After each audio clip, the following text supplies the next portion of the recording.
All right, so what we're gonna do today is we're gonna make guacamole. So I'm making 1 avocado's worth of guacamole here. I like to use a fork because I'm gonna use a fork for the whole process, but you can kind of just like pull the flesh out.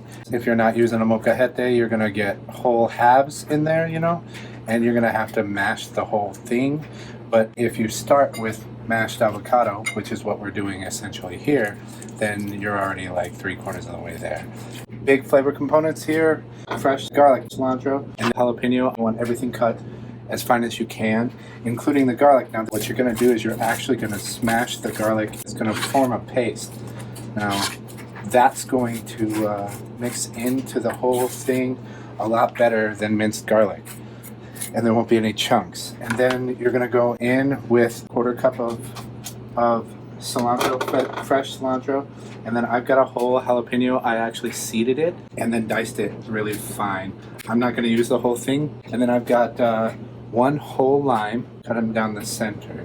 It's a lot easier to squeeze from there. So a whole lime, and then kosher salt. We're just going to integrate this whole thing, and we're going to make sure it is entirely as blended as possible. At the end, all we're doing now is we're adjusting for flavor. Now a big key, this is something we use in kitchens all the time. You don't want to taste from the same side, so you just use the back end of the fork and you can get a decent amount. That's phenomenal. Good to go.